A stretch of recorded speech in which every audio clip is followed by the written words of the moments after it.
Ya, phone ko gate ka tane hulu hatin tagal.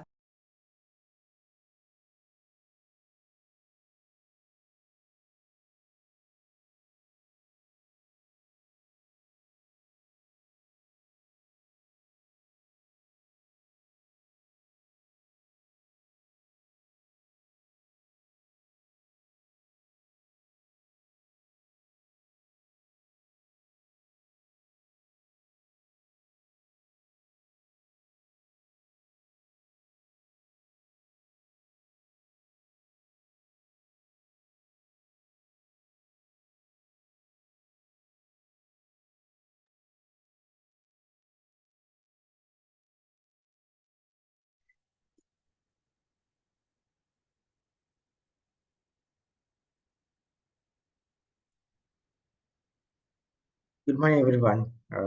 Warmly welcome to your very first lesson, EX 3467, Software Engineering Concepts and Programming. I'm really happy to welcome you all for the subject, as well as to the Open University, the best university in Sri Lanka, delivering a lot of things for local as well as global. So you are really lucky to join for this program. And, this is continuous program, long lengthier program. This is your life, software engineer's life.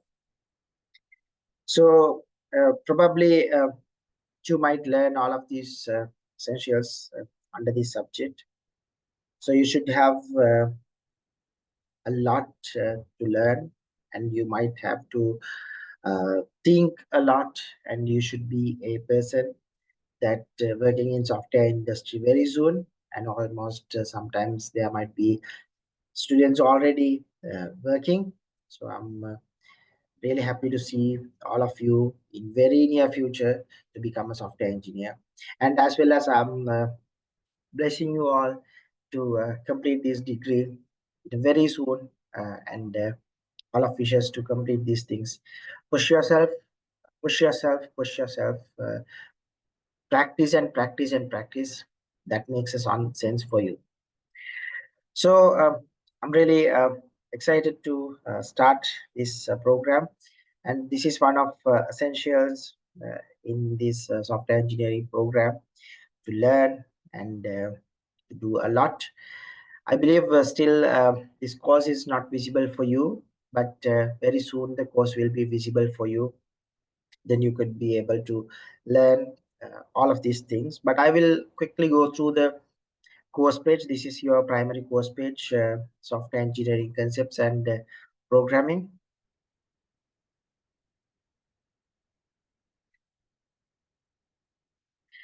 And yes, and there's some of contact details given here. If you need to contact me, yes, of course, I'm really happy to contact you. You can discuss any questions, any concerns. If you want any additional help, yes, of course, I'm here to help you. And we have course communication given here.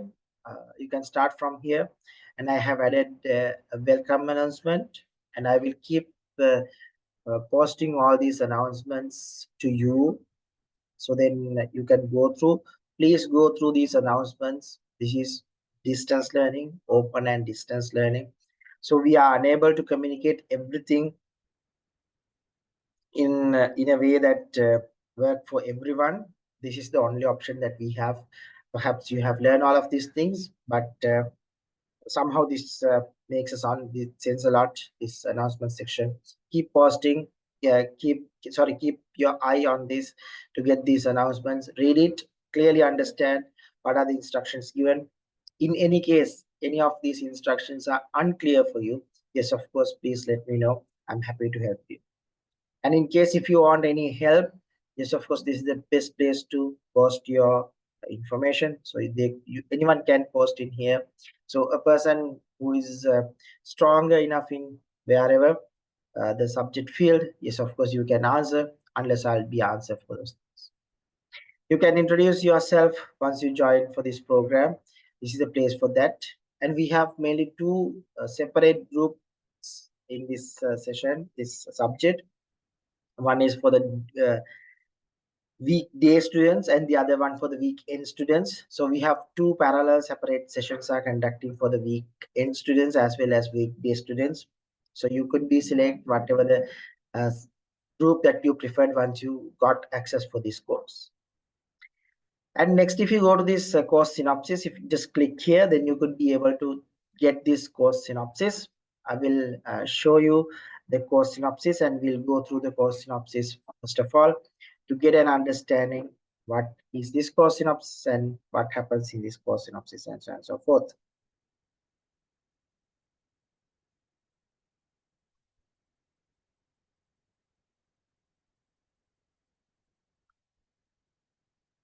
This is the course synopsis, the content, the overall content, all these things are given here.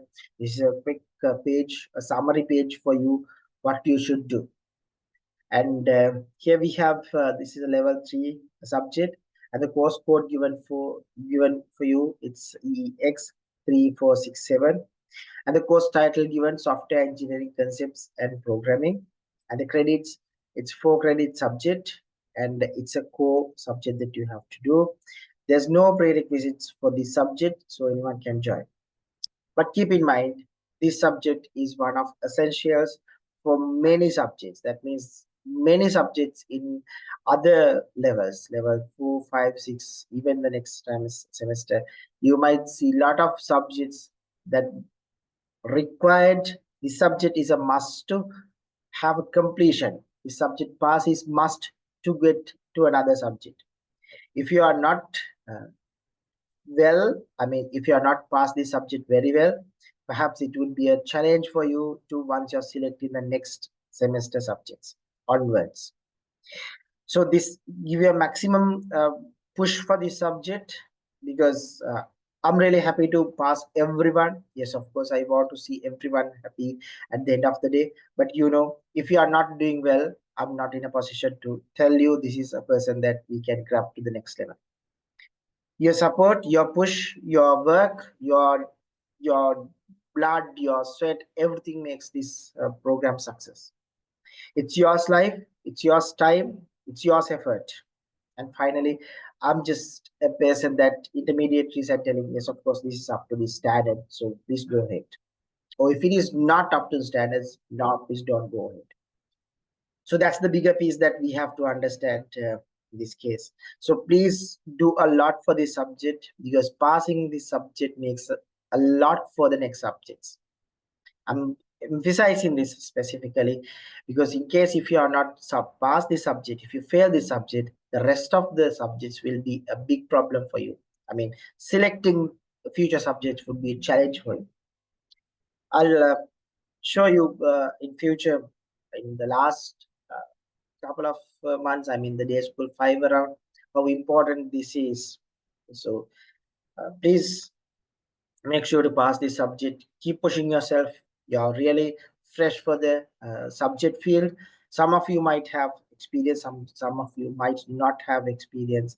So please make sure to learn, push, do as much as you can for this to success this subject.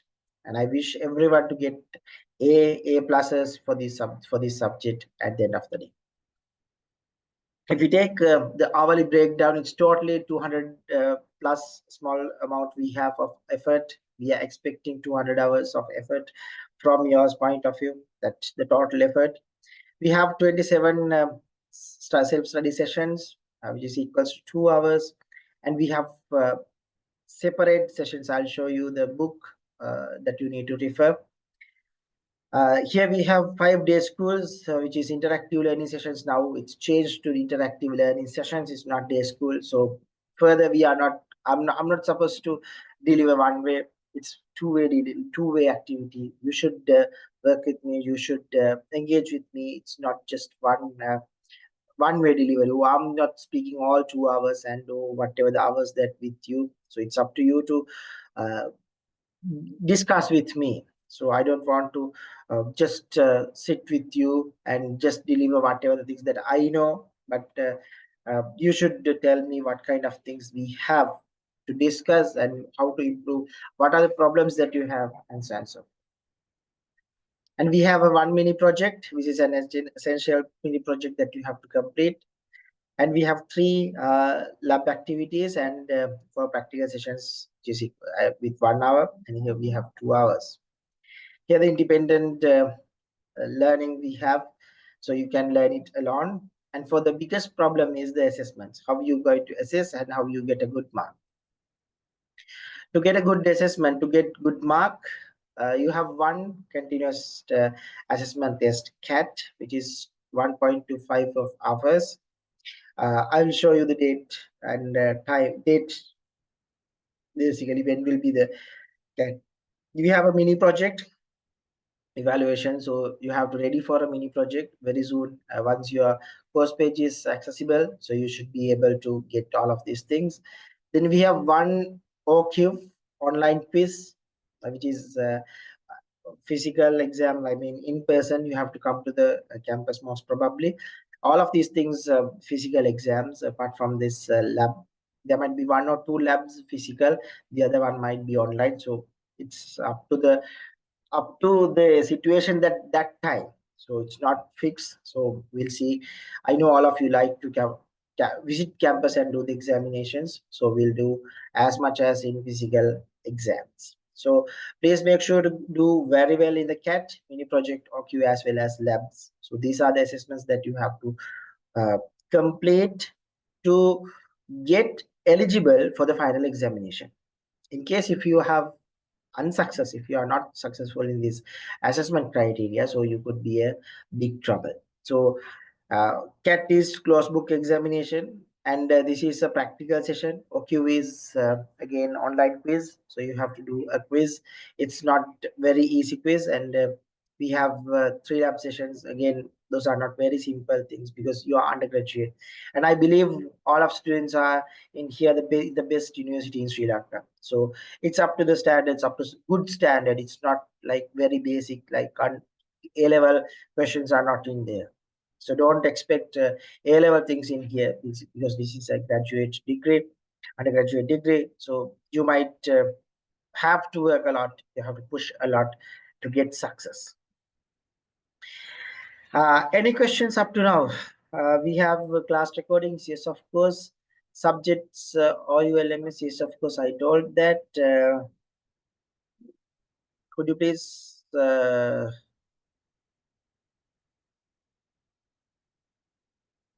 there's no audio. What sessions will be online? It's up to the I'll inform all of these questions, answer these questions via this what you call this announcements. Here we have course aims given, so you should gain a good knowledge. And we have program learning outcomes given here, and we have course learning outcomes given here. Under the course learning outcomes, demonstrate the ability to gather requirements to develop a software solution, describe an algorithmic solution to a program using pseudocode.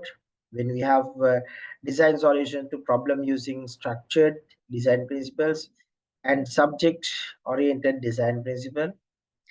Then you have to apply fundamental concepts of programming to write, test, debug, and deploy computer programs.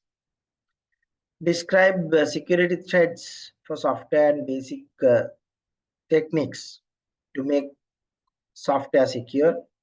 Select appropriate software development model for the development and maintenance of diverse software products.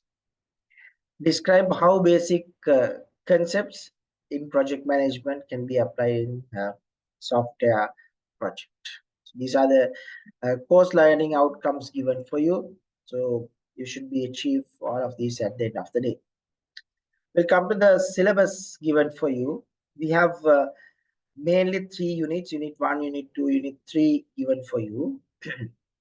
Under the unit 1, it's more or less theoretical aspects we have to discuss, the software systems and stuff.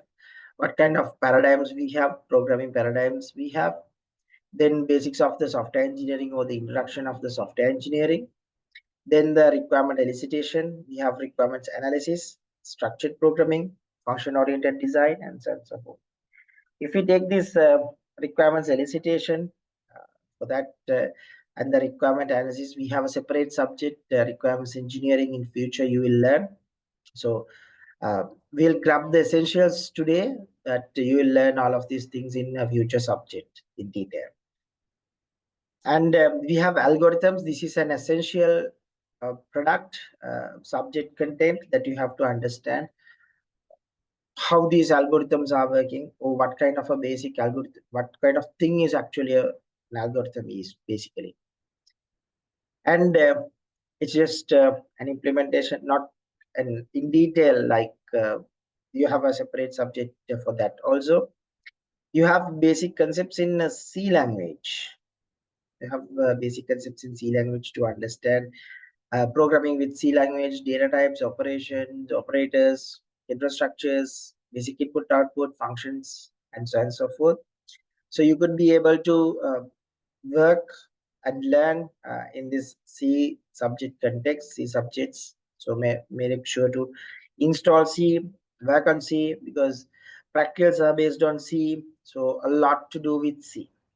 Yes, of course, your point of view, because I know you are millennials, so you might think, why it's C?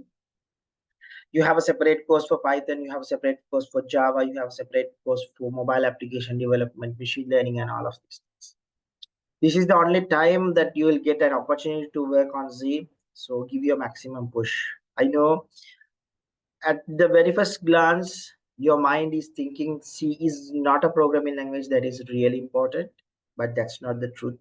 The truth is we have to have C in future and in detail things, not just the web business applications that we have in this world, like web applications, mobile applications, and so on and so forth. We have much more things. Hardware level application development, we have API development, and so on and so forth. Yes, I know Python would the best product for this scenario. That's why we have gone through Python before you join for this subject too. I mean, in your orientation, but for sure you learn again Python as a separate course, a complete separate course. So you can learn Python again in detail.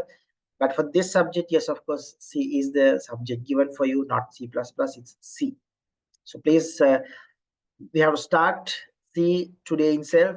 Don't wait for the next session, though I have to cover C sessions in next day school. So please start install any IDE that you'd like, or else online IDE is okay for me.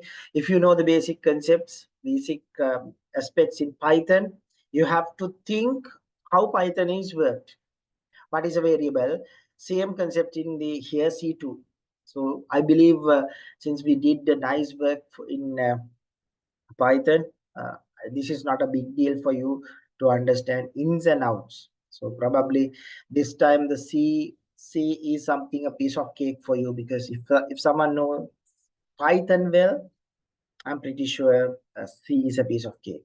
So it's very easy. The syntax is different, the wordings are different. That's the only differentiation that you can see. But apart from that, yes, of course, it's super exciting, very easy language to learn. Don't worry, we'll do a couple of exercises. Actually, I'm really like to do practicals. I don't like to learn do all these theories. Theories are boring, sleepy. But yes, of course, we have to learn theory, then we have to apply it, as well as we have to learn well in what happens behind the scene. Then only we can do something in case if something gone wrong. And in the other hand, yes, of course, I'm well aware that you are living in an age that machine learning, AI, and all of these things playing a lot, like ChatGPT and all of these things. We have larger LLMs. We have, yes, of course, use it all of these things for the learning purposes. So don't worry, learn it from ChatGPT. Don't worry, learn from Gemini or whatever the LLM that fit for you, Pilot or whatever. Learn from there. That's not a problem at all. objective of this programming is to make your brain into a level that software engineers can work, because the problems in this real world are not something specific and unique. It's dynamic, time to time. Today this problem, tomorrow this problem, and day after tomorrow someone other completely different problem. That's the software engineer's life. I have this experience even yesterday night. I was with this couple of software engineering people. So yes, of course, that's the nature of this software engineering. So we have a lot of problems in future to solve. We are the people to solve these problems. That's what we have to do. In future, sometimes Arduino something comes to the context, and sometimes C might be the best. Python might be not the best. Time back, like what I was learning, and once I was a student like you, Java and C Sharp was the best, and we are heroes because we learned Java very well. I know ins and out in Java. After a while, world changed. The people start to learn Python. If you have Aya or Akka, yes, of course, you just go and see what they are telling. They are telling, I mean, not Aya, but sometimes uncle or aunt, right? So they might say, yes, of course, Java and C Sharp is the best at that time. I'm speaking 2005 around. Now, yes, of course, now there's no huge demand for Java or C Sharp. That's the reality. Now the demand is for Python. Very soon, sometimes the world is changed.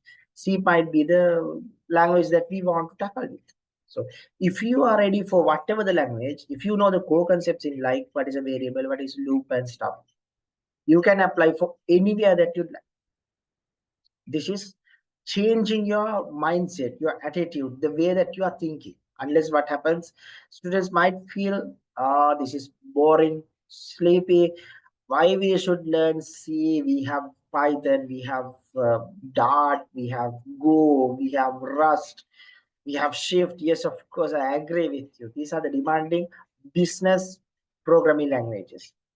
C is much near to the hardware, much familiar to the hardware. So we don't know what happens next. Sometimes if you are very well in C, you might be the next hero in industry. So you ready for now? Ready for this now? So I'll go for quick practicals and stuff with you for C. For sure, it's not a big deal. It's very easy to learn. And we have data structures here, which is a nice implementation, a robust application development to get something valuable. Then we have dynamic data structures. In the same concepts, we have dynamic and statics. So we'll see in future what kind of things we have. Then we'll go to the next topic. The next topic is basically unit 3. Under the unit 3, you might learn object-oriented design. What are these objects and stuff? Again, yes, of course, I agree with you. Java or C# are the best for this case. Yes, I love to teach using Java, because I can teach very well what is encapsulation, what is inheritance, and so on and so forth. Not just theory, I can show the code. I have experience. I know how to teach well in Java, yes, of course, but we'll learn in C, right? Don't worry. It's not a big deal. It could be something easy, but you have a separate Java lecture series for that. Yes, of course, at that time, you could be able to learn in detail how this object orientation is. Yes, at that time, you learn Java, you will learn all of these things. Under this subject, we are just supposed to understand high-level overview of object-oriented design. Then we have to learn software testing. Again, we have a separate subject for software testing in future. We learn all of these things in detail in future, how the software testing methodologies are working. Software quality assurance, again, we have deployment, which is very easy one. Then we have a security. Again, we have a separate course for this. We have process modules, agile, software project management, cost estimation. So we have project management, a separate session lecture subject for this. So yes, of course, you learn in detail, but this subject we are supposed to learn the overview or the basics and the structure of this project management, how the agile is working, and how these project management basic concepts are there, and the cost estimations, and so on and so forth. Then we have software maintenance, which is essential nowadays, because ops or the operations are dealing a lot, because but the industry or the academia believe, everywhere in the world believe is just 30 percentage or 20 percentage effort to develop the application, but maintenance is 70 or 80 percentage of effort.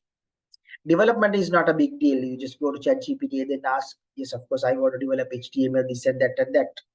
Then it developed.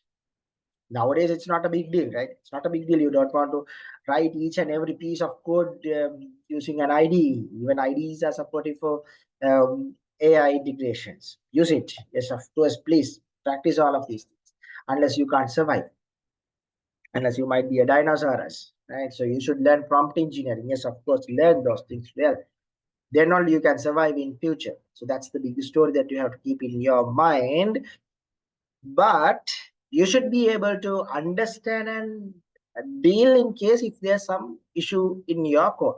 So that's the bigger thing. This is my personal philosophy. Sometimes there might be some people who reject this philosophy. Yes, of course, that's fine. This is what I believe, because if the world we have tools, yes, what I believe is I'm using that tool. If it is free, it's open, there's no ethical considerations, no legal issues, why not? Then we should not use Google, right? We should not search. That's the way. Yes, if you have all of these things, yes, of course, then we have to go through. That's the bigger thing. Right. Any questions related to unit 1, 2, 3? Quick.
All right, I just checked the chat for you, because these are very simple questions. I don't know why you are asking this question again.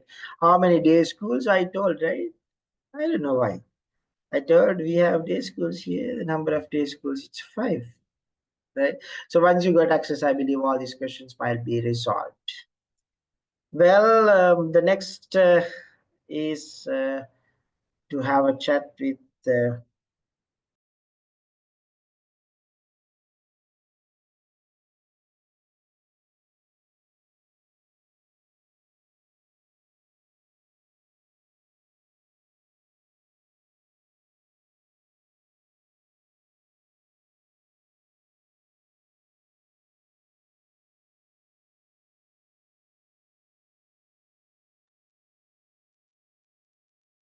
right. So we have a schedule in here even for you. So under this schedule, you could be able to see the week day group as well as week end group details given for you.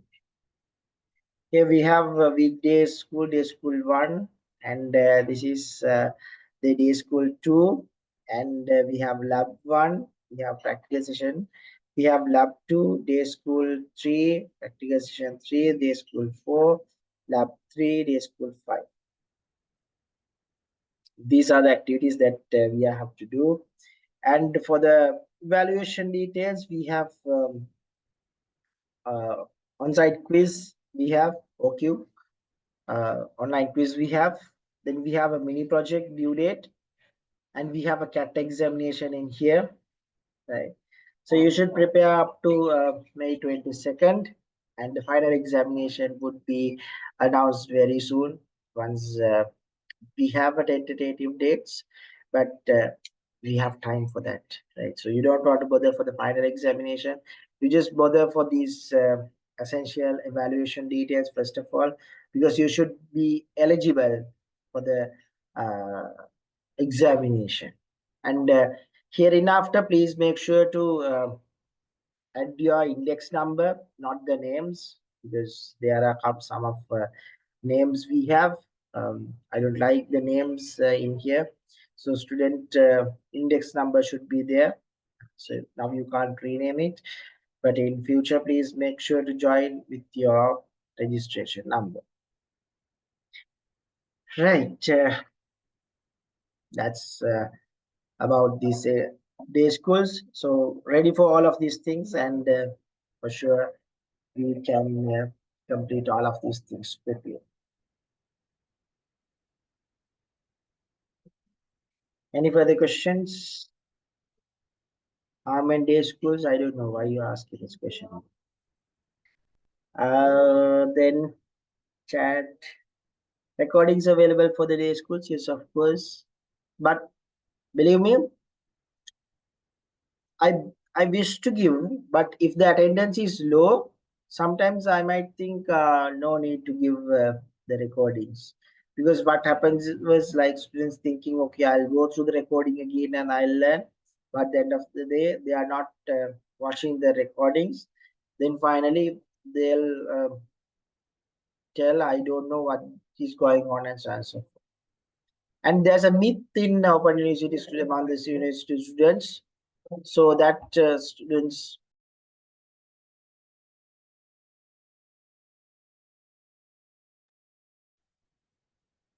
that there's a myth in Open University that past examination is the same.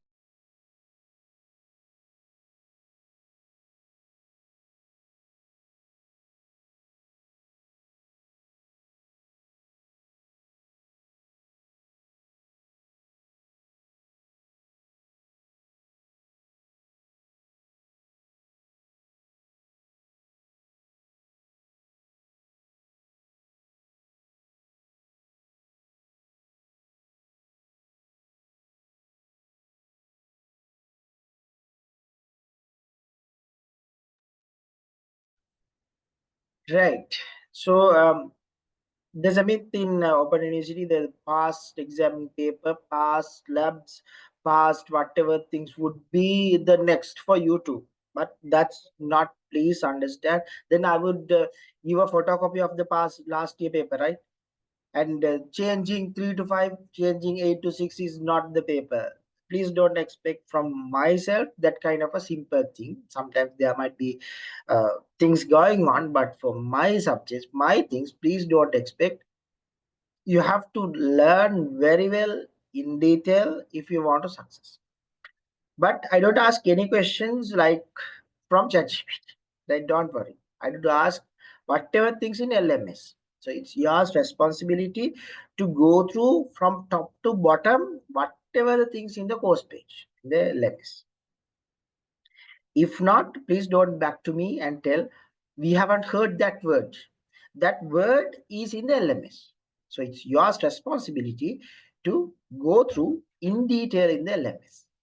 Please don't expect from my end that all the day schools would cover all the theoretical aspects and all the things that you have to learn.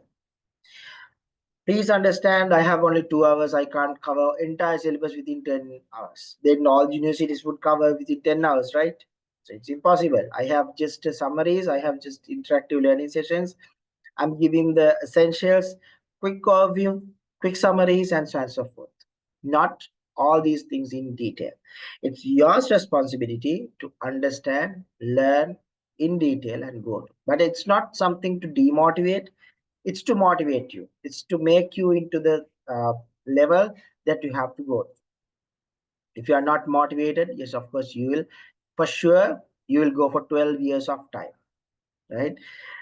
So finish it quickly, because if not, it's a big problem. I'm pretty sure there are a couple of people in the chat, even they don't go through the things that I'm speaking. That's something obvious. So that's the story for the day of schools. I might upload, or sometimes I might not. Somehow you have some previous lectures done by Professor Dida and other lecturers, which is very exciting, clear, and detailed. I will open all of these things for you time to time, so you can go through and learn all of these things in detail. So all these are recorded, and I'm sharing all these things with you, and I will show you the reference books for you. That's mandatory to learn. Then yes, lab sessions, I have to show the dates for the lab sessions. Lessons, all these day schools, or sorry, interactive learning sessions, basically online. There's no physical arrangements at the moment, but in case if it is changed, I'll update you. If you are flying to another country, this is not arranged for you, right? This course is not arranged, please understand. I believe Professor Udita clearly informed to you. If you are not in Sri Lanka after this date, I don't think so you could be able to complete this degree. I'm not sure why you're asking this question. If you are planning to fly after some time, I'm pretty sure, because I have email evidences even that Professor Dutta clearly mentioned, this degree is not designed for the people who are running here and there, like run to different countries and stuff. If you want more details, yes, of course, you can contact. We have Director Citus and Professor Dita and HOD for these kinds of questions. I'm not in management. I'm just a lecturer. I don't know these questions, how to give an answer. So please meet them and clarify all of these things. Timetable is, yes, of course, the timetable is given for you, and synopsis is updated, and you will get finalized updated details very soon. Lab sessions will be online mostly, and lab sessions mostly online. Labs, I will show you a lab practical, so then we'll do a lab practical, then you can learn. Right, I have answered all these questions, right, done. Some of the silly questions I have rejected, which I don't want to answer, because this is not A-level class, right? This is for the big people. On-site lab examinations, you'll get details very soon, how the lab examinations or lab testings are going on. So keep eye on these announcements, because it's a managerial decision. Upon the decisions, whatever the XYZ things might change. So you have to ready for whatever the things that management decides. That's what you agreed once you are enrolling for this subject, if I'm not mistaken. Right, all good. Let me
All right. The other one I want to emphasize is these course materials, Unit 1 and Unit 2 materials given for you. And you have external learning resources given here.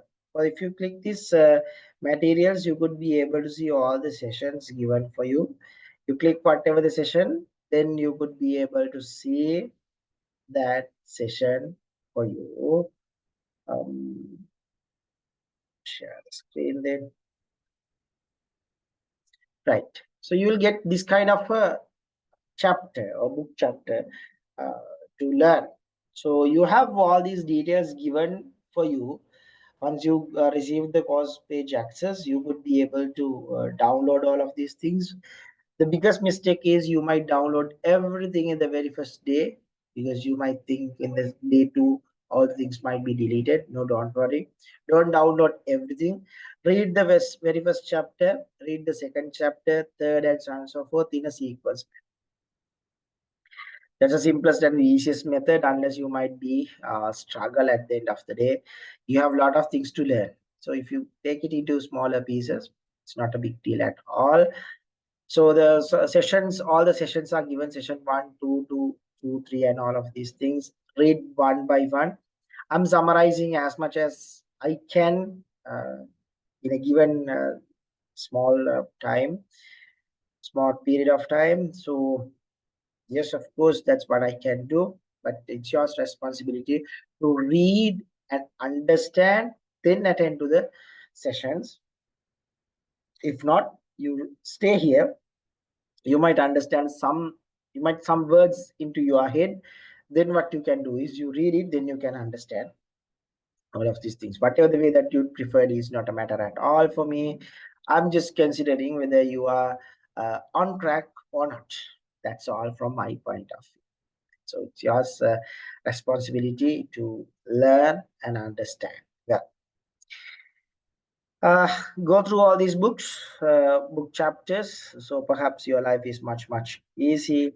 Then you will be a very good student, and you might success in very soon. Final examination questions. I'm not sure dear what uh, management decides. You'll get very soon LMS access. Even yesterday, I spoke to the relevant people. I have given my details like February, mid February, around or end of the February, if I'm not mistaken. Uh, so once they open, yes, of course, they'll do whatever, because it's not in my hands. I'm just doing all of these things. Anything else?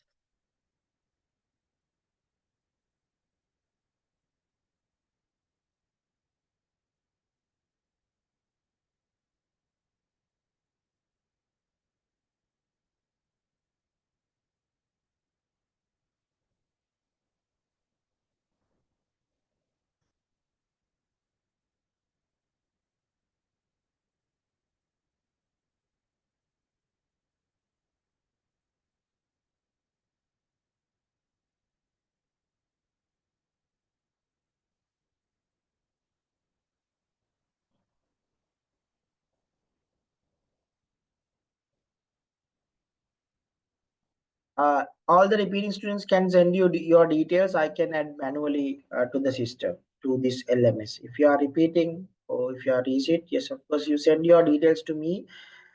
Then I could be able to add details to the system. Yes, you can attend to weekend or weekday groups. That's not a problem for me actually. But once it comes to evaluations, it's your responsibility to attend to correct weekday or weekend group. For the day schools, I don't have any specific sequential manner to go through 1, 2, 3, and so on and so forth, because in a given time it's a bit hard. So you see, right? So I will go to the sites that give it for you. Send me an email. My email address is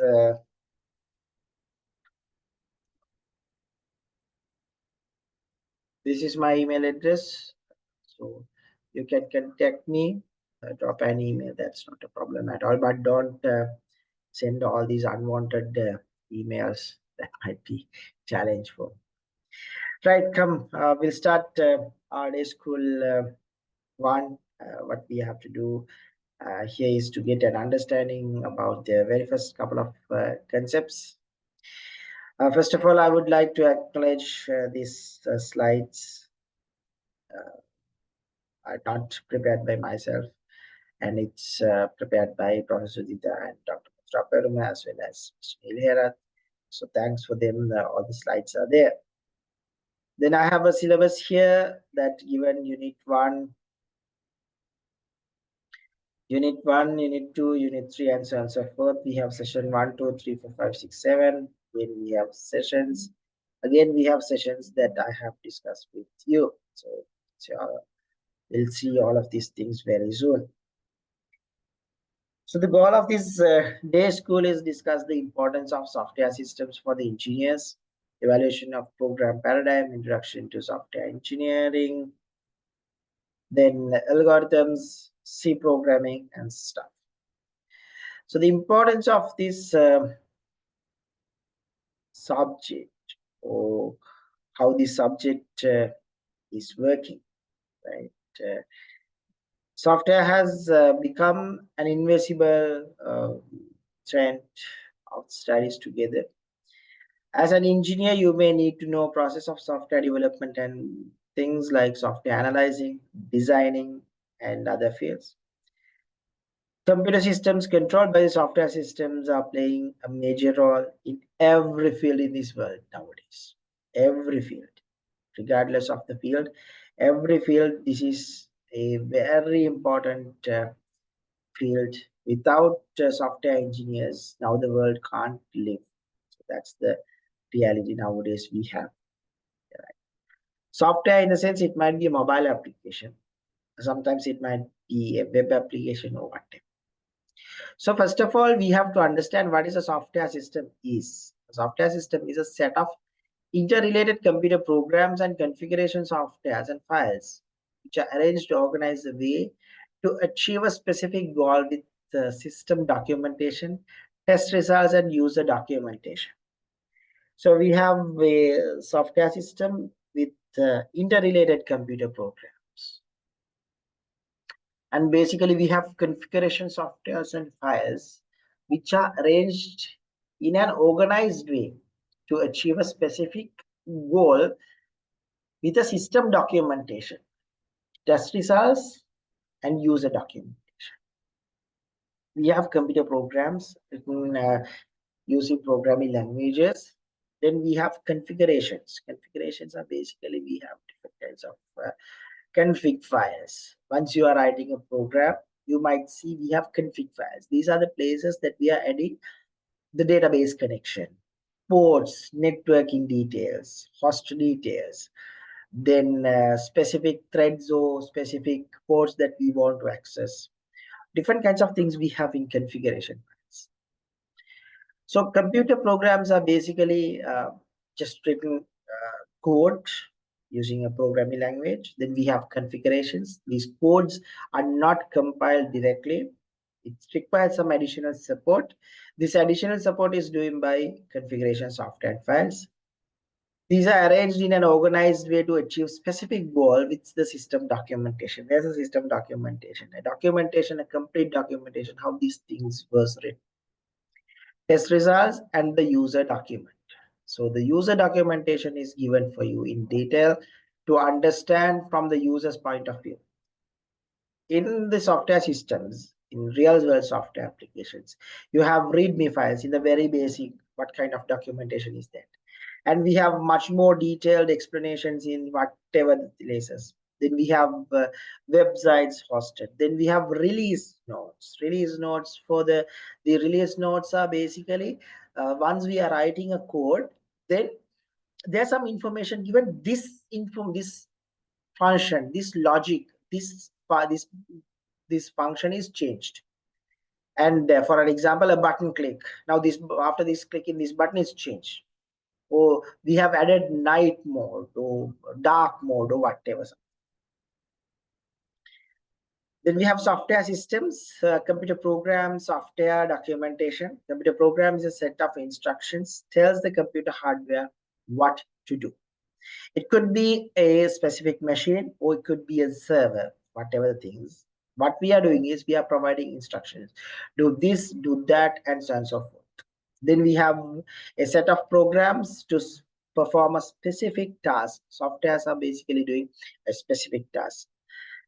Specific task in the sense this software is the ultimate goal, ultimate objective of this software is to do this activity, to solve this effort, to solve this problem, to reduce the human effort by this and that, or computational effort by this and that. So you will learn by practice all of these things in very soon. Then we have a documentation. It's an important part of any software system. It's hard to see a software system as a tangible product.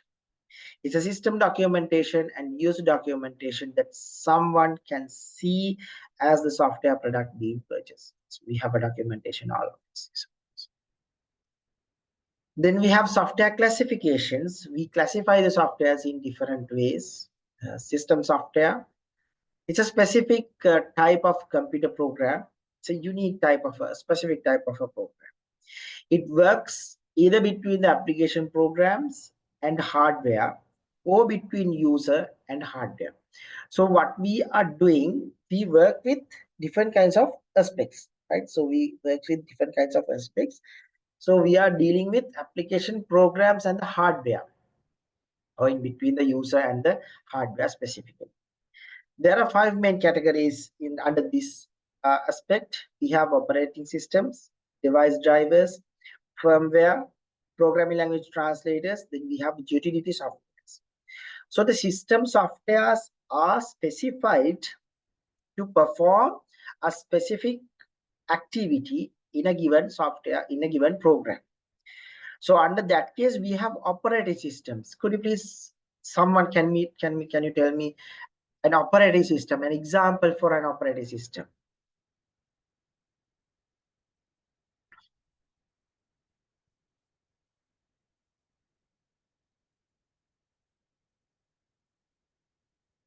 Yes, Windows, Linux, Mac,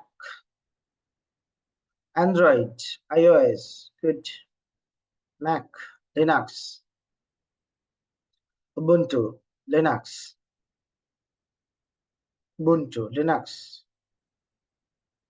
iOS.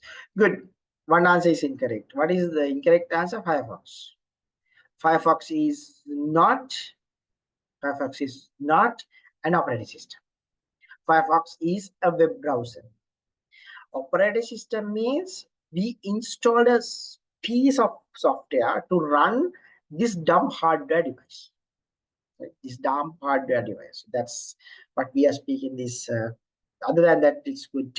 iOS, different names. We have Blackberries, Type Mac. Device drivers are really important, especially the people who are working with this software installation. They might feel sometimes this driver is missing. Due to that, I can't do this. For an example, audio drivers are missing, so it's not working. Please update it. Or graphic card drivers are not working, so I can't proceed it further. These kinds of things might be there. And we have a concept called firmware. It's a unique product that is embedded. It's embedded for specific hardware.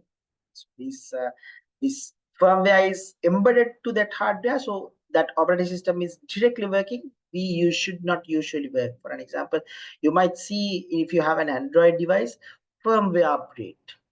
Have you ever seen firmware upgrade? That means it's a product that embedded for that specific mobile device.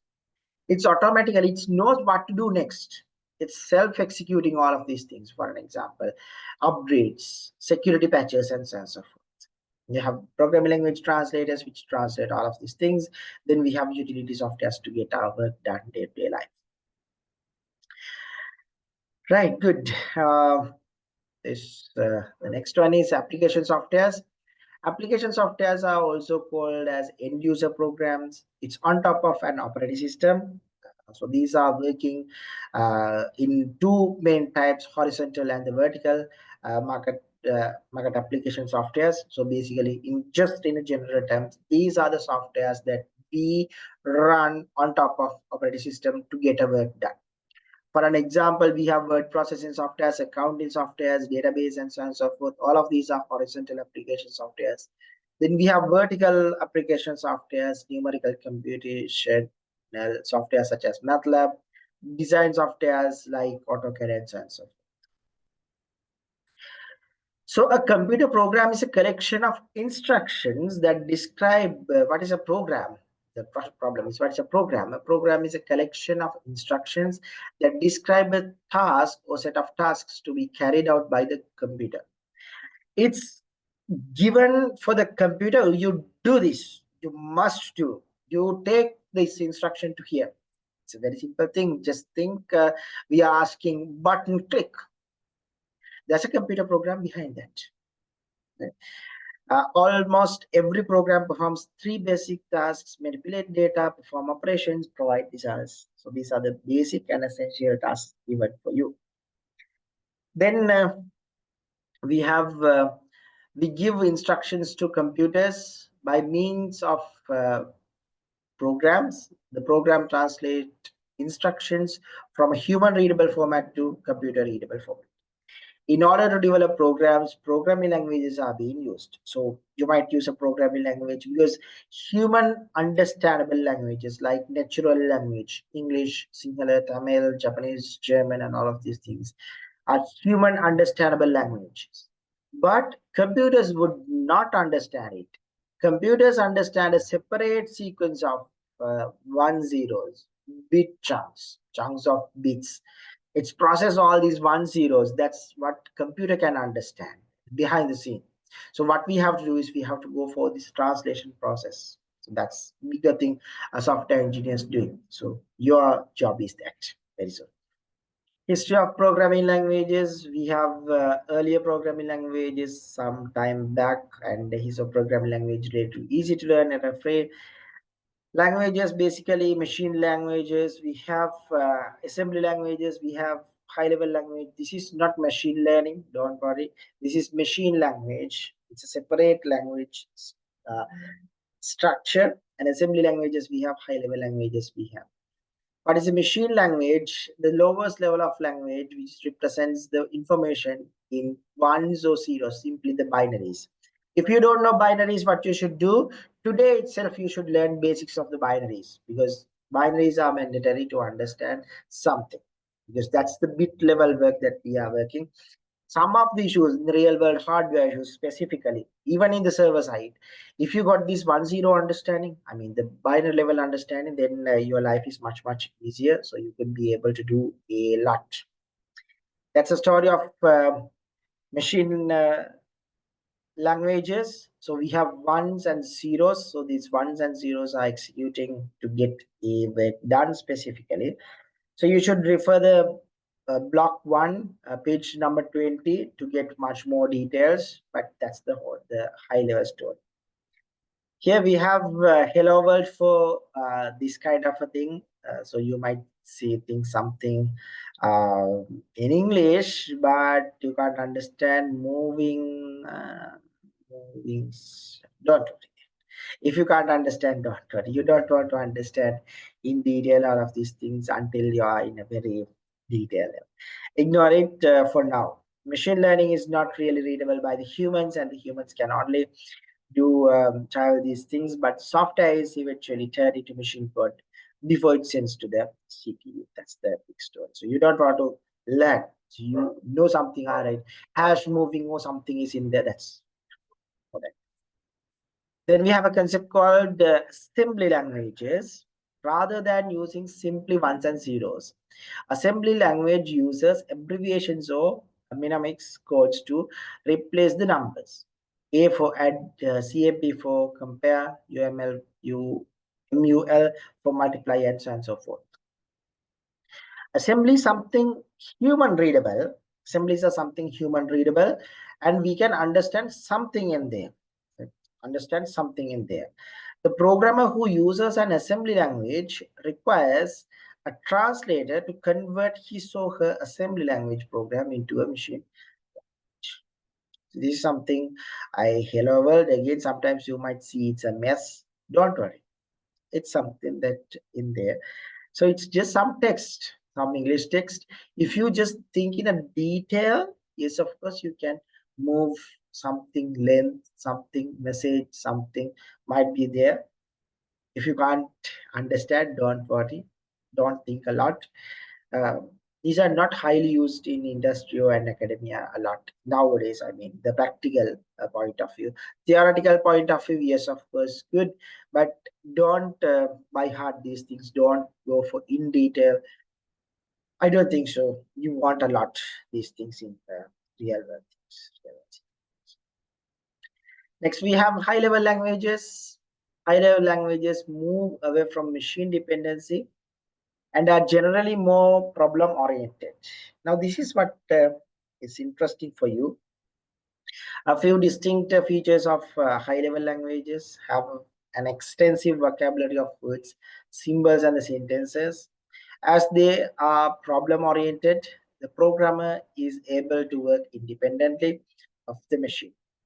A set of rules must be obeyed when writing the source, similar to grammar written in English. Even in programming, we have grammars, right? We have lexemes, we have tokens, lot. Don't worry, you'll learn all of these things in future. But those are very interesting. That's I like a lot. So we have grammar, language grammar. We have programming also. We teach you Python, right? What happens if we give for a one single tab? Program stop. Tab is more than enough to tell the program to stop. Some people believe, right, software engineering is very easy. Dot is what is the problem with dot? What happens if we added a one dot? Program stops. Program won't run. Okay? So the software engineers are really concerned people for a dot and a comma and a semicolon and a tab and a white space. One single white space makes a lot of problems. Isn't it? Sometimes you might have no experience at the moment, but very soon you will get this experience. One tab makes the program non-executable. One single dot makes the program stop. It's not executable.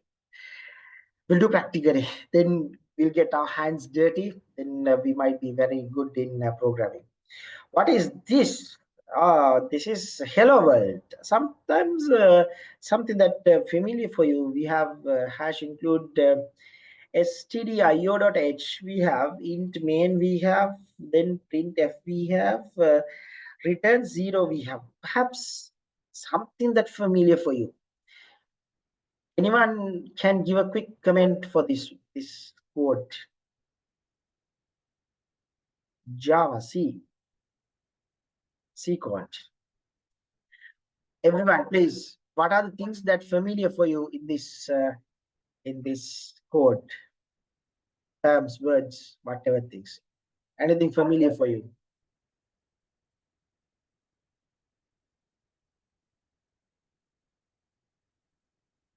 Int print return.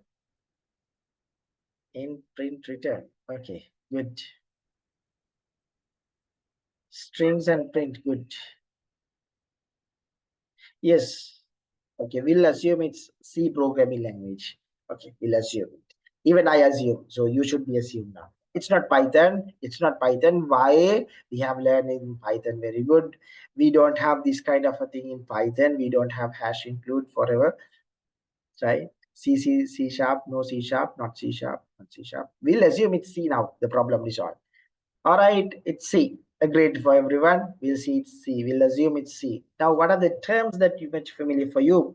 We'll get this one. See, for me, I have no idea what is this one. Hash include. I don't know. Int seems I can remember I have learned in Python. If I'm not mistaken, we have did something in Python in so for numerical values, right? Numerical values must be numerical values.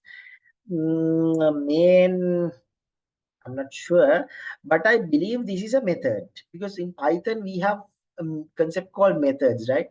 Methods. So I believe this could be a method. I would assume, and we have curly brackets in here. I don't know what is the reason behind. If it is in Python, what I'm doing, see what I'm doing, I'm comparing Python and Python is my language that I know very well. I assume that everyone attend for the Python sessions. In Python, what we are doing is we are adding a tab. So it seems we have a tab too. So perhaps it could be something like space, but no idea what is this curly bracket. So I have to test it later on. Print print, we have an additional if. So I would assume this could be for the printing statement, right? So print is something familiar for me. I know print, yes, of course. In Python, print is the statement. So we'll see, it should be print. F means it's something printing something. Then we have something very similar to the Python within the double quote, something, and we have. And we have an additional semicolon, and we assume that could be the terminator. That could be the place that program stops. And we have return 0. What's this return 0? Have we learned return 0 in Python? Yeah. Sometimes we have learned Python methods return type. Returning 0 means we are returning an integer, right? Integer. So it's returning an integer. So the program should finish with an integer. So it should return an integer here, right? So it seems. It seems. We'll see what students are thinking. We'll go way back. It's a main method. Instead of indentation, we have used curly brackets as syntax. 0 is false. I don't. There's a question that we can ask from ChatGPT. What is the difference in C language and Objective-C? Yes, of course. The simplest thing is copy paste this question into ChatGPT. Perhaps it could solve this problem easily than ask him. Yes, of course, I can give the answer. But prompt engineering is something that you have to learn. Return an int, C++. Yeah, good. All good. Here we have something interesting. Yes, of course, we have main method. We have print statement. It seems it's just printing hello world. Right? We have print statement, so we have hello world. We'll see very soon what is this one is. Very soon we'll learn all these big things. For now, we'll assume that. And we have a history of this story. And we have Ada, who is the biggest person in the software field. And we have programming paradigms. One paradigm is declarative, the other one is imperative programming paradigm. What happens in declarative paradigm describes what a program should accomplish. It could be logical, functional, and domain-specific languages belong under declarative paradigms. For an example, we have HTML, XML, CSS, SQL, Prolog. Yes, what a program should accomplish, what to accomplish. We are asking what to accomplish, a logical scenario and stuff. This declarative. When it comes to imperative programming languages, explicitly tells the program computer how to accomplish it. Procedural object-oriented programming belongs under the imperative programming. We have C, C++, C#, PHP, Java, and so on. So these are the things that we have in this case. Introduction to software engineering. What is software engineering according to the IEEE standards? Yes, something that we heard, right? Some standards. IEEE. IEEE provides standards for us for many XYZ things. Defines software engineering as application of systematic and operations under what the application of this. You can learn it, right? An application of systematic, disciplined, quantifiable approach to the development, operation, and maintenance of software. That is the application of engineering to software. bigger story. It's a bigger story. Right. Yes, of course. So it's a bigger story. We'll learn one by one. We have systematic approach. That means a proper logical approach. Disciplined, we have a nice discipline for this one. Then we have quantifiable approach to the development, operation and maintenance of software. It's operation and maintenance of the software. That is application of engineering to software. But what I believe is engineers nowadays, whatever the engineers in this world, like mechanical engineers, civil engineers, electrical engineers, and all of these people are doing something, but software engineers are doing something else, because we are not dealing the India in dealing with those engineering concepts. We are in a separate discipline. Software engineering is a completely separate discipline than uh, this electrical, mechanical, civil, or whatever. They are doing something else. We are doing something else. What I believe. You can criticize those things very soon in a later part.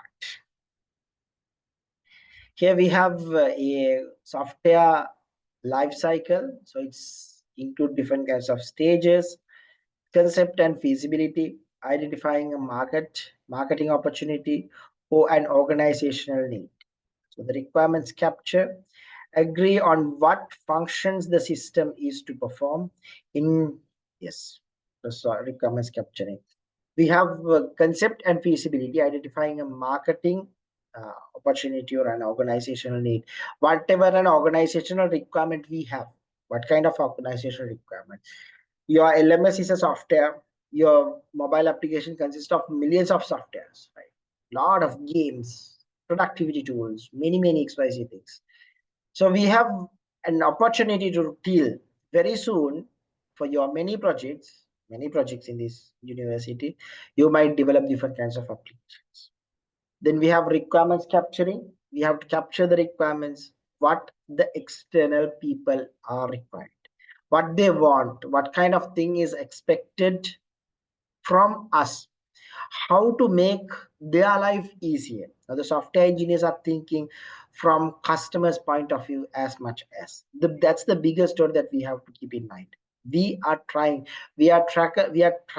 to make someone's life easier. We are trying to solve complex problems. We are trying to solve different kinds of technological issues in this world. So the software engineers should understand the requirements very well. We have a separate discussion for separate subject for the requirements engineering. So at that time you will learn all these requirements metrics and so on and so forth. But I just want to give a very simple example. It's very simple thing. What I want to tell you is we have some requirements in this real world to solve. You might see while you are traveling, while you are thinking, while you are learning, why not learn a word like this? What kind of software is required? That's the software requirement that you have. That's the software that you have to develop. Then we have requirement specification. So the specification is write a detailed document including functional requirements. Functional requirements are basically what the system's doing, the functional activities after a button click, after the user input and so forth. And we have non-functional requirements, what level of quality must be we have to achieve, what constraints in the software and design the implementation stuff. Non-functional are not the activities, but to make the system robust. There might be security requirements, there might be UI UX requirements, user requirements, user experience enhancements. Then usability requirements, we have different kinds of testability requirements, a lot of things we have under the non-functional requirements. So under these non-functional requirements, we are supposed to deal a lot with to make the customers happy than the functional requirement. If it is a functional requirement, yes, of course, we know a specific requirement we have to do. Very simple example. Addition of two numbers. It's a functional requirement. UI design or the color is like this. We'll go for a quick survey. I want to develop a web application. My web application screen, or the home screen, or whatever the screen, that user interface, UI, user interface, is in pink color. How many of you do not like that UI, pink color?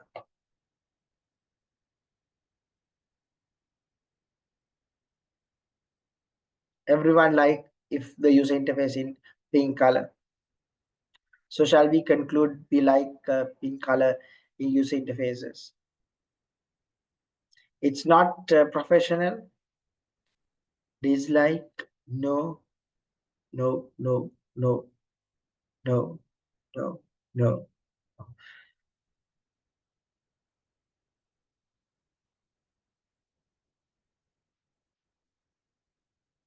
Right. Okay. I have now I have to change the requirement. It's an unfunctional requirement. Right. What I can do is I'll change that color to black. How many of you doesn't like black color? Black color. I don't like black color web applications. User interface is black color. No,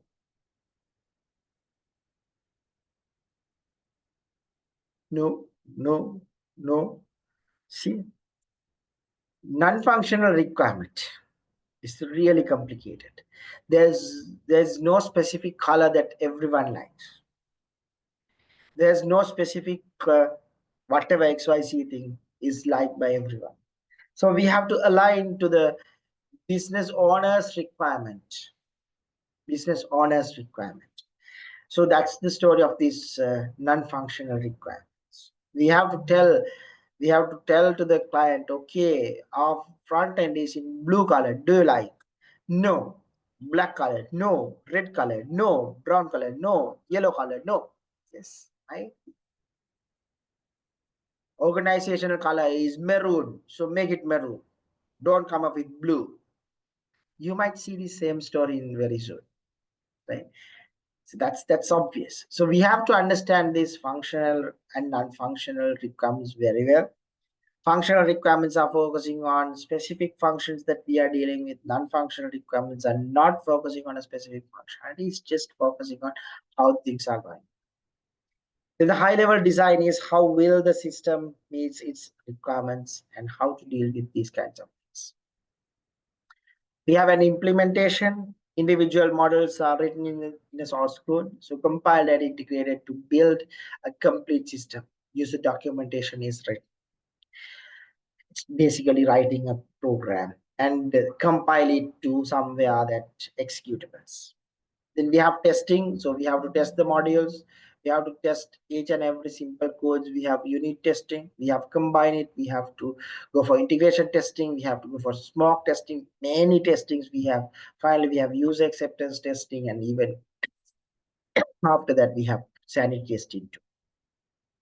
So the testing is again in a very broad scope. Don't worry, we are not going for in detail in this subject. We have a separate subject for that, for entire details for this testing. It's just having some understanding. We have testing, that's and we have black box and white box testing, all right, and do this and that. We can survive, but please dive in detail. We have trials to understand how these real deployments we have. These trials are basically a bit of older story. What I'm speaking is like basically we might have canary channels. We have nightly deployments.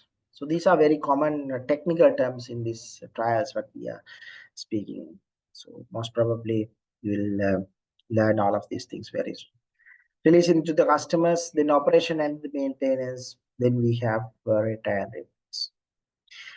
This is a model that we are focusing, waterfall model for the application development. What we are doing is at the very beginning, we are requirements gathering.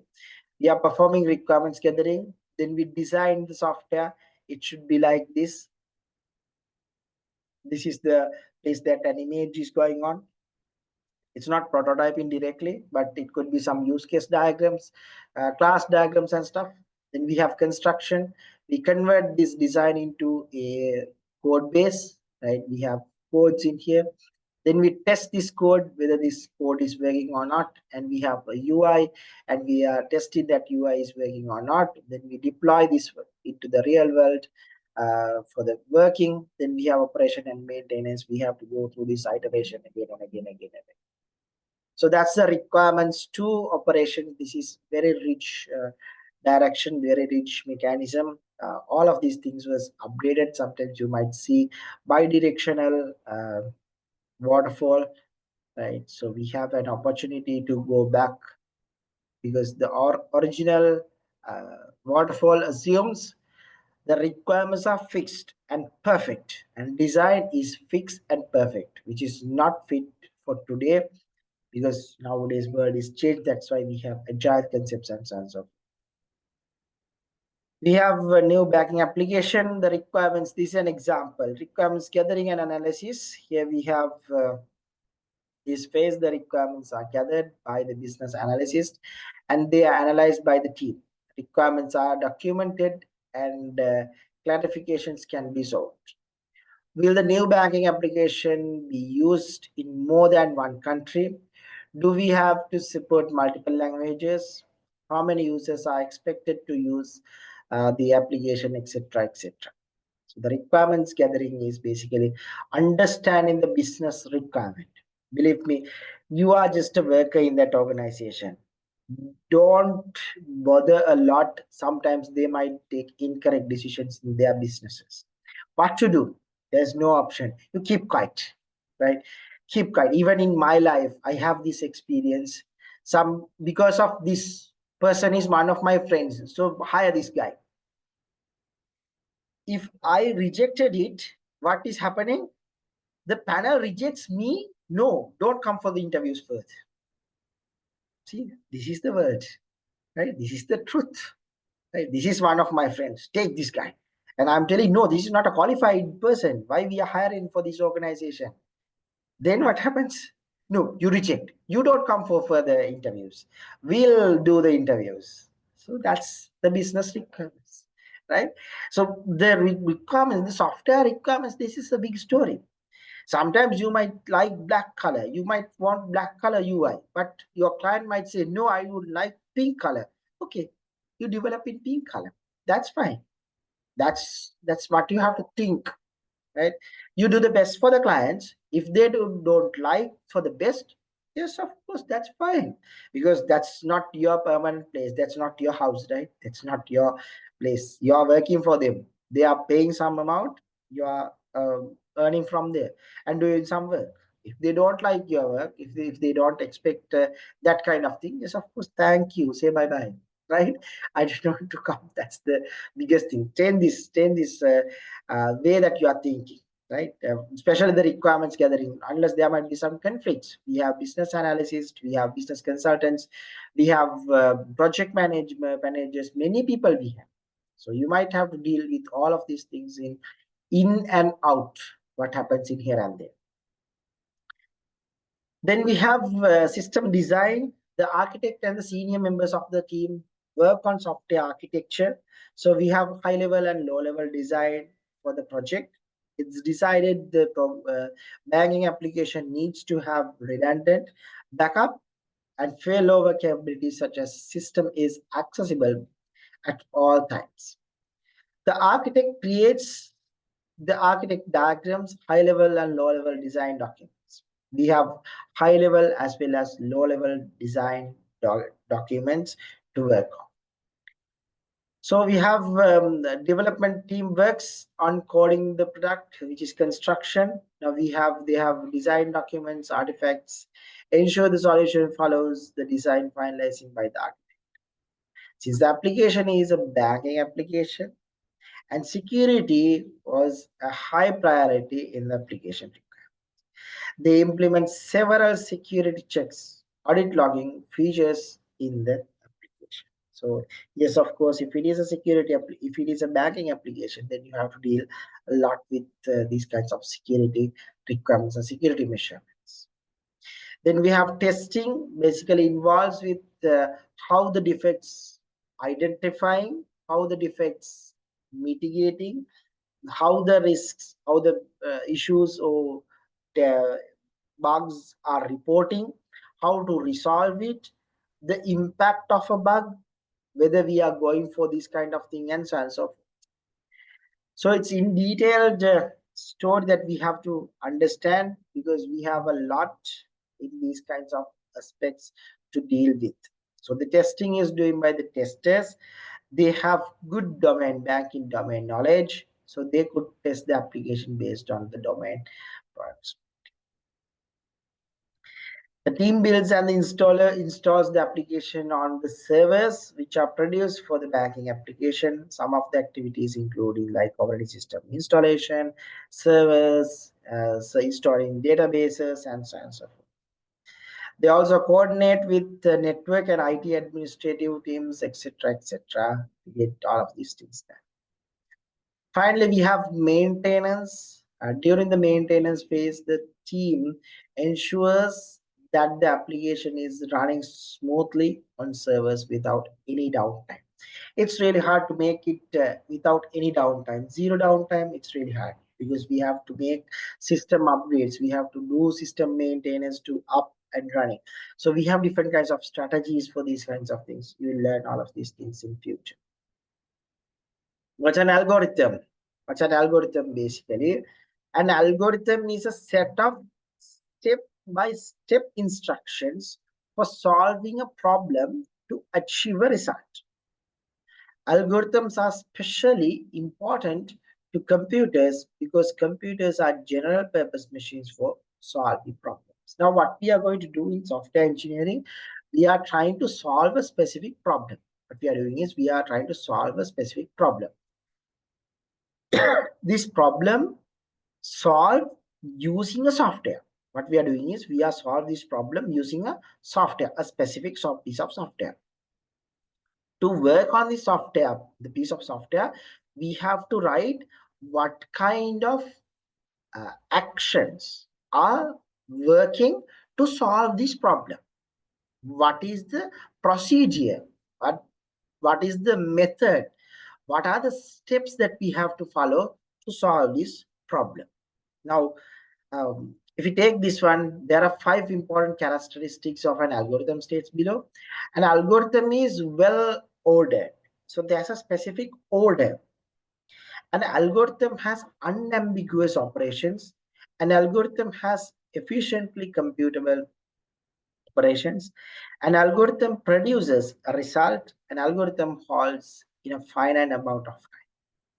So these are some of characteristics given for you, mandatory characteristics. Usually, an algorithm is not a mathematical equation.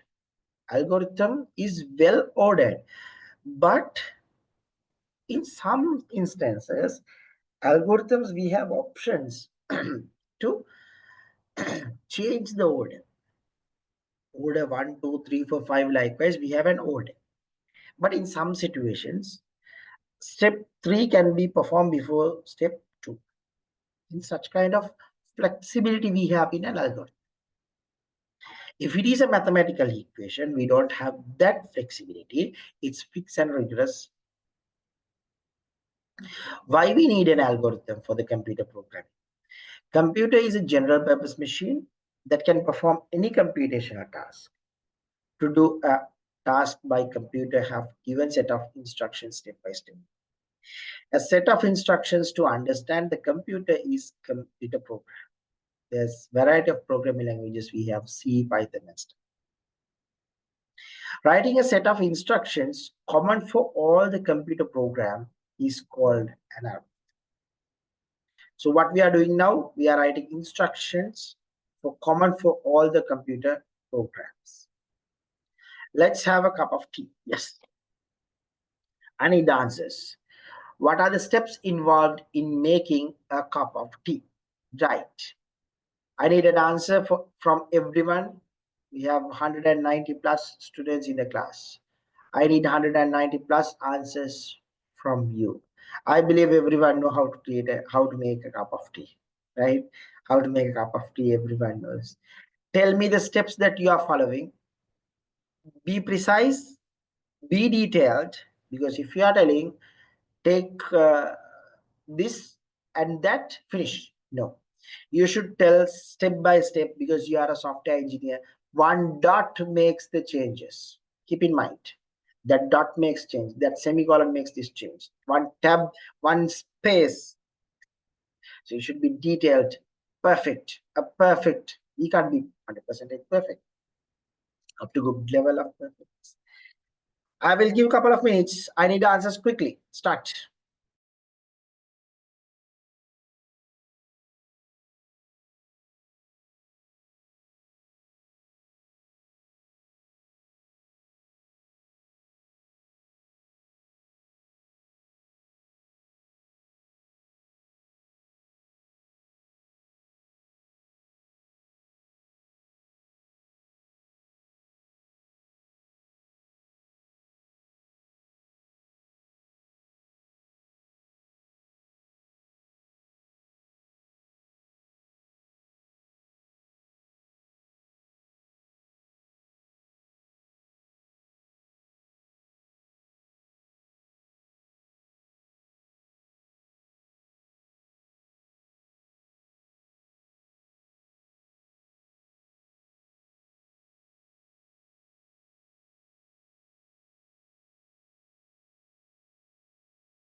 Yes, not the very first requirement. You should do from the beginning to end, right? Not just boil the water. Boil the water, then you have to do XYZ facts, right? You have to do XYZ facts. So you have to give all the procedure, not just boiling water. Boiling water is just a starting point. Then you have to do much more details.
All right, thank you.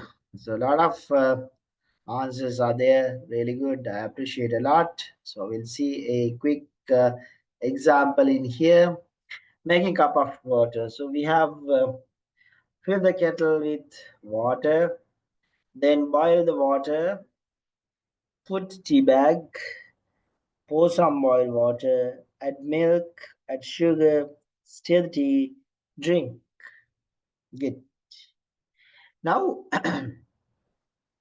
what I told you at the very beginning, before we start this discussion, there are some steps that we can interchange, we can change. Some people believe not. What I believe is we can. If it is a mathematical equation, yes, of course, we can't. Because if it is y equals mx plus c, we can't change it. That's a fix. But in this case, we can change. Now, see, in here we have add milk to cup, add sugar to cup. Right? We can do, first we can add sugar, then we can add milk. Step 6 is considered as step 5. Step 5 considered as 6. Yeah, well, all good, isn't it? We can have another parallel scenario. I don't have here, I have parallel execution here going on, steering the tea. Okay? So what I'm doing is, while I'm adding all of these things, then I'm steering. That's good. So we have variations in here. So most of you given good answers. Uh, so very good. Uh, so I appreciate a lot. Let's see. Uh, what if milk is not needed? What if more sugar needed? What if no sugar? So we have variations in here, right? We have variations in here for these algorithms. So you should deal with all of these algorithms with the best done. We have algorithm examples. Find the sum of two numbers. Step 1, we have start. Step 2, we read the first number. Step 3, read the second number. Step 4 is A plus B. Then we have print or display C. Stop. So this is a procedure. This is not a big story. This is just an algorithm is how we are working on a given step-by-step procedure. So what are the procedures that we are following? What is the process? What kind of activities we are doing after this, after that? That's all. We'll get this scenario a bit more. Now, representation of algorithms. An algorithm can be formally represented either graphically as a flowchart or with a textual method like a pseudocode. What is this? Pseudocode, right? Pseudocode. That's how we are pronouncing. P silent, pseudocode, right? Pseudocode.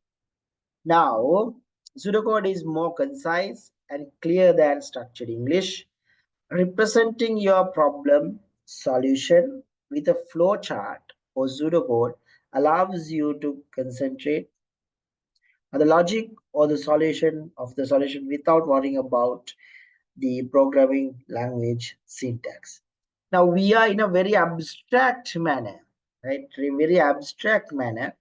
We don't think about the programming language, but we are thinking the logic behind it.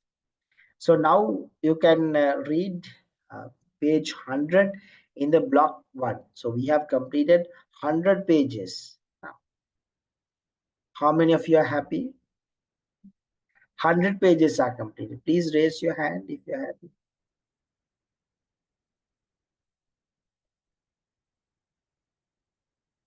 Good.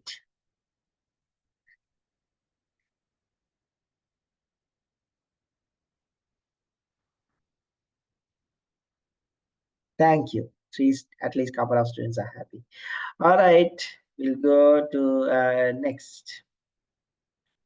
For this scenario, we have structured English written in something.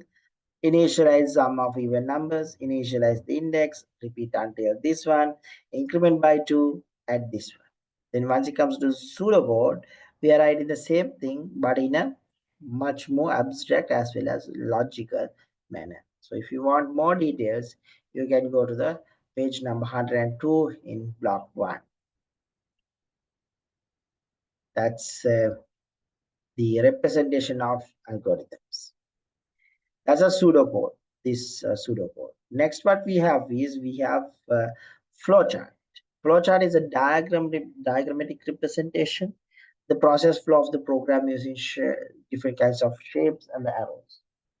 These are standard notation given for you. We have a flow line, terminals, input, processing, decision, one page connected, and we have predefined process functions and stuff. These are really important, especially input output processing. So you can see this and this are two different kinds of things. It's just having a small angle in here. It's just a rectangle in here. It's rhombus or something, right? We have used following logic to connect arrows.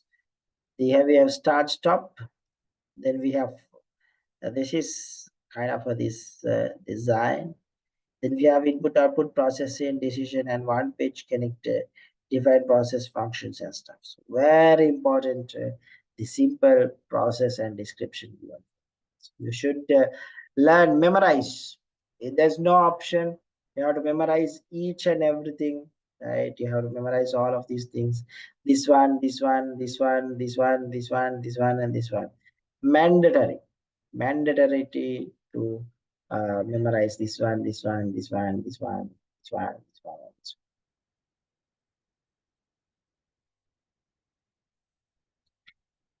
Let's see another scenario. Finding number of two diagrams. We have start. We have read first number, second number, and C equals A plus B. Print or print C, print or display C. We have stop.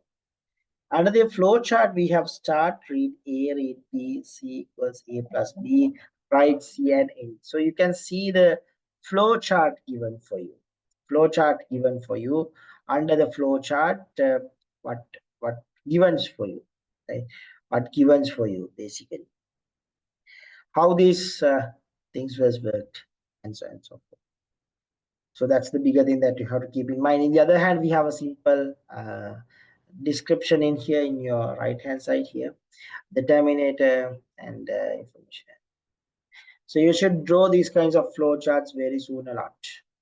So this is an example, real world example given for you for an algorithm, average of 2-3 integers and stuff. So we have flow chart and stuff. We have symbol names and stuff. Grades of two numbers. Start, read the first number. If A is greater than B, then print A, else print B and end. Here we have start A, B, and print B and print A and end. Any questions? Right, I'm happy. Here we have algorithm and flow chart to find the sum of 5 natural numbers. So sum of 1, 2, 3, 4, 5, read in, count to count 1. Then we have step and step. Then we have a question, activity. Write down an algorithm and a flow chart to find the volume of a cylinder. Start. Once you finish it, take a snap, take a photo, share it in the chat. I will give a couple of minutes to you.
All right, thank you. Thank you.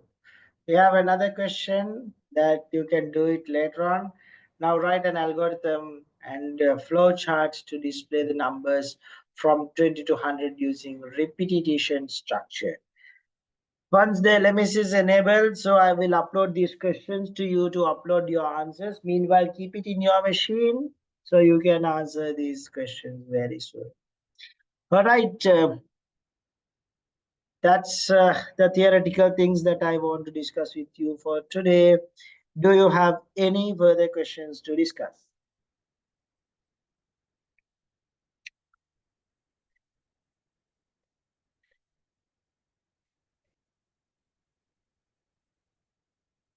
Any questions you have, please use the chat box unless there might be hundreds of students shouting over here and there, then might be a bit hard. So I have switched off the voice.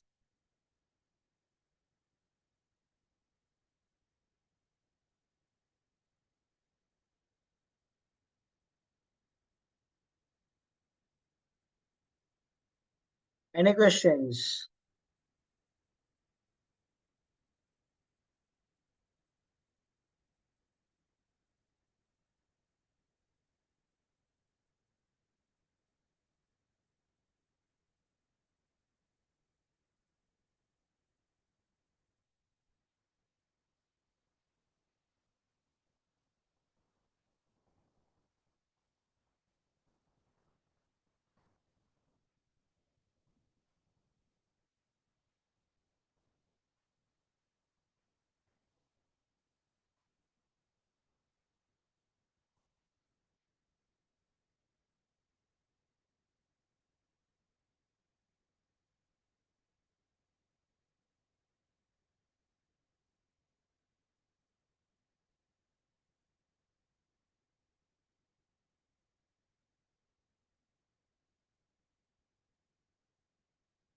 Yes, I will upload the slides and the recordings earliest as possible, most probably today itself. Almost everything in the slides are available in the post page. I have to upload the recording, so I'll upload it. But I think you can't access, right? Though we upload it, you can't access because it's not enabled. So they'll enable it quickly. It's very soon. I will push them a bit more.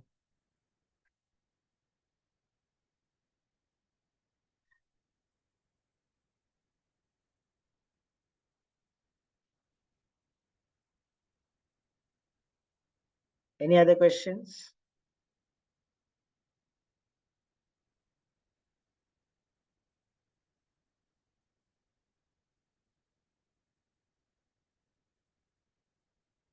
No, all good. All right then. Good luck. We'll meet soon. Till then, say bye bye. Have a nice day.